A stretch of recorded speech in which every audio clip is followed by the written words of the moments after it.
샬롬. 오늘도 주님 주신 평강으로 하루를 행복하게 승리하시기를 축복합니다. 복 있는 사람은 9일째 예배입니다. 다 같이 사도신경 신앙 고백 드리겠습니다.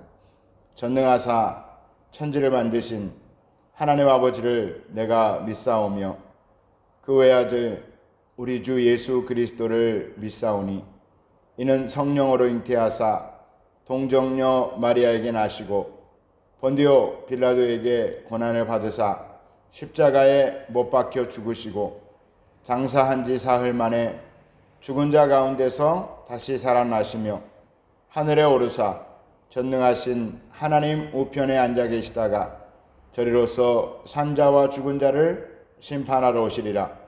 성령을 믿사오며 거룩한 공회와 성도가 서로 교통하는 것과 죄를 사하여 주시는 것과 몸이 다시 사는 것과 영원히 사는 것을 믿사옵나이다. 아멘. 시편 8편 1절부터 9절까지입니다.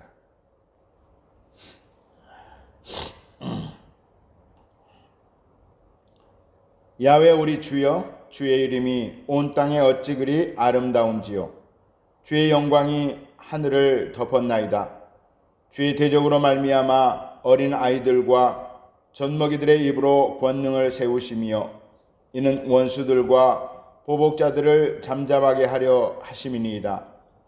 주의 손가락으로 만드신 주의 하늘과 주께서 베풀어 두신 달과 별들을 내가 보오니 사람이 무엇이기에 주께서 그를 생각하시며 인자가 무엇이기에 주께서 그를 돌보시나이까. 그를 하나님보다 조금 못하게 하시고 영화와 종기로 관을 씌우셨나이다. 주의 손으로 만드신 것을 다스리게 하시고 만물을 그의 발 아래 두셨으니 곧 모든 소와 양과 들짐승이며 공중의 새와 바다의 물고기와 바닷길에 다니는 것이니이다. 야외 우리 주여, 주의 이름이 온 땅에 어찌 그리 아름다운지요. 아멘. 표제어에 보니 인도자를 따라 깃딧에 맞춘 노래라고 기록되어 있습니다. 깃딧의 정확한 의미는 무엇인지 알 수가 없습니다. 다만 어떤 반주용 악기이거나 특정 리듬을 지칭하는 용어로 추정이 됩니다. 본 시편은 하나님의 위대하심을 찬양하고 있는데 마치 천지창조의 웅장함과 아름다움을 보는 듯합니다. 성경학자들은 본 시편이 성전 예배나 장막절과 같은 절기에 하나님께 감사를 표하는 찬양으로 사용되었을 것이라고 추측합니다. 그리고 초대교회 당시에는 예수 그리스도의 승천 기념일에 불리어졌다라고 전하고 있습니다. 한편 시편 8편은 찬양으로도 많이 불리워지고 있는데요. 여러분 시편을 묵상하기 전과 후에 인터넷 사이트에서 시편 8편을 치시면 쉽게 찾을 수가 있습니다. 꼭 들어보시고 묵상하시면 훨씬 더 묵상이 풍성해지실 것입니다. 1절 야외 우리 주여, 주의 이름이 온 땅에 어찌 그리 아름다운지요. 주의 영광이 하늘을 덮었나이다. 다윗은 주님의 이름이 온 땅에 아름답다고 노래하고 주님의 영광이 온 하늘을 덮었다고 노래하고 있습니다. 하나님의 이름, 하나님의 거룩한 이름, 하나님의 성호는 당연히 아름답죠. 그리고 하나님의 영광, 그 영광은 온 우주 가운데 충만하심이 맞습니다. 그러나 온 땅에서 주의 이름이 과연 아름답게 찬송되고 있습니까? 이곳 말레이시아 이슬람의 땅에서 주의 이름이 아름답게 불려지고 있습니까? 불교의 땅에서, 힌두교도의 땅에서, 또 공산 독재의 땅에서 아름답게 찬송되지는 못하고 있습니다.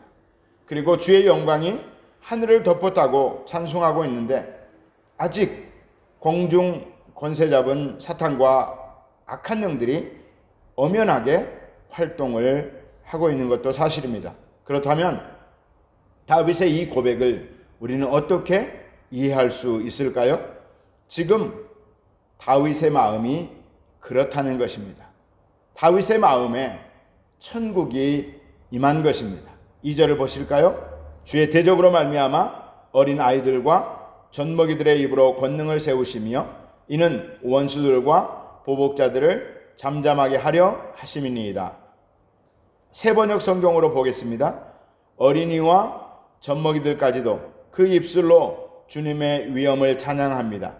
주님께서는 원수와 복수하는 무리를 꺾으시고 주님께 맞서는 자들을 막아낼 튼튼한 요새를 세우셨습니다. 여기서 어린아이와 젖먹이들은 연약한 자를 상징합니다. 그 연약한 자들로서 하나님의 도움을 절대적으로 필요한 자들이죠.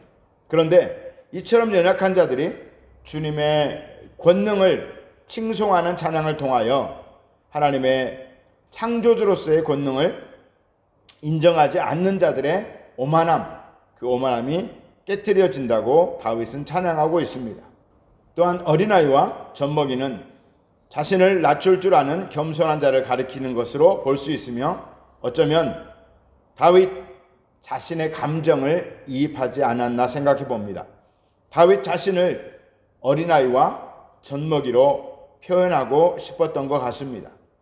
사울을 비롯하여 강한 자들이 자신을 죽이려고 하지만 이방 나라까지 쫓겨다니며 한없이 비참하고 연약한 자의 모습으로 살아가지만 그 가운데서도 믿고 의지한 하나님께서 그 강한 자들을 멸하시고 마침내 다윗 자신을 높여주신 하나님을 이렇게 찬양했을 것입니다.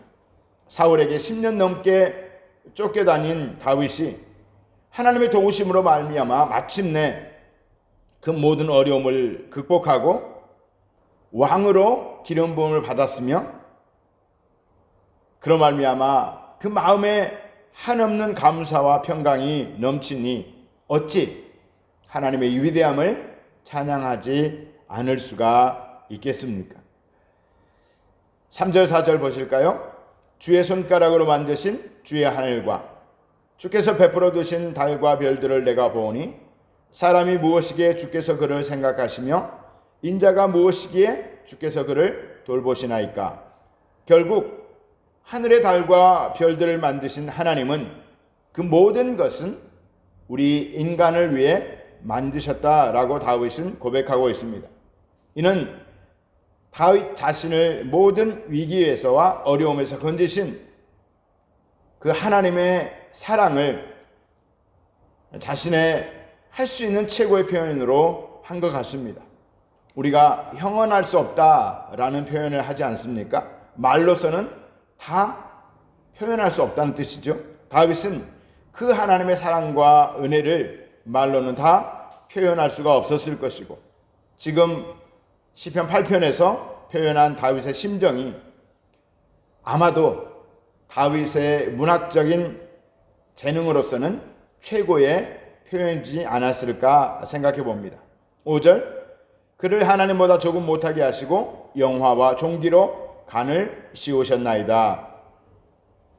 개역 한글, 이전에 쓰던 개역 한글로 보면 저를 천사보다 조금 못하게 하시고 영화와 종기로 관을 씌우셨나이다.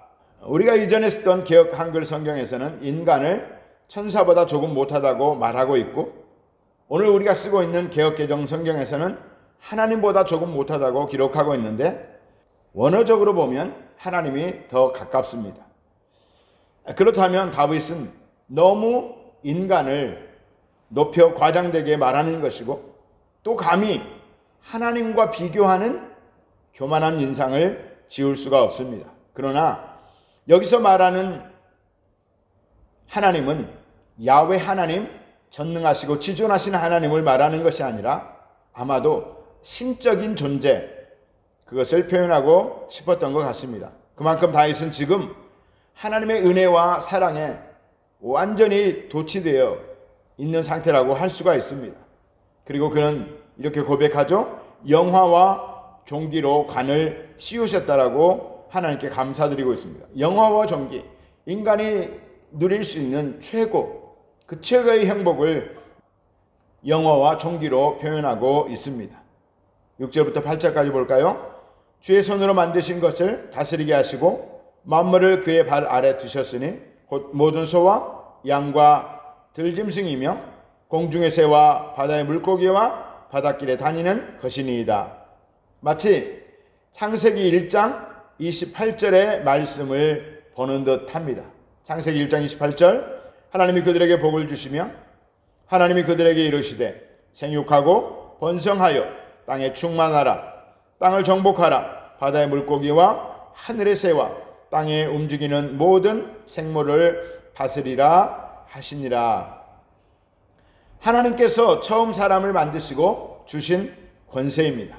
그러나 인간의 범죄로 그 권세를 잃어버렸습니다. 그런데 우리 주 예수 그리스도께서 인간의 모든 죄를 십자가에서 대속하셨습니다. 그리고 우리는 그 십자가의 은혜로 말미암아 그 권세를 되찾을 수가 있습니다. 자연과 만물을 압제하고 파괴하는 통치자가 아니라 자연과 만물을 보호하고 다스리는 자가 된 것입니다. 죄로부터 돌이켜 하나님의 형상을 회복한 자들에게는 하나님께서 지으신 만물이 아름답게 보이고 사랑스럽게 보이는 것입니다. 여러분, 예수님을 처음 믿고 나서 성령 충만함을 받을 때 나뭇잎들이 하나님을 찬양하는 것 같고 꽃들이 나를 반기는 것 같고 새가 지저귀는 소리가 마치 찬송처럼 들리지 않습니까? 다윗은 예수님 오시기 전에 이미 그 은혜를 깨달은 것 같습니다.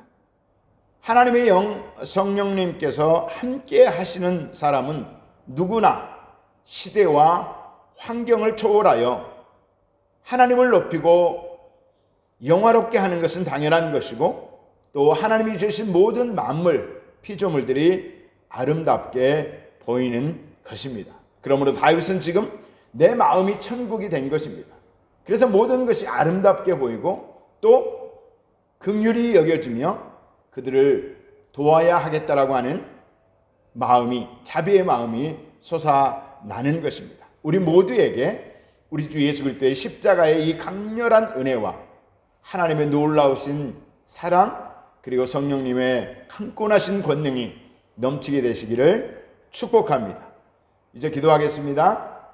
하나님, 우리가 보는 것이 아름답고 듣는 모든 것이 아름답게 내 마음을 먼저 천국으로 바꾸어 주십시오.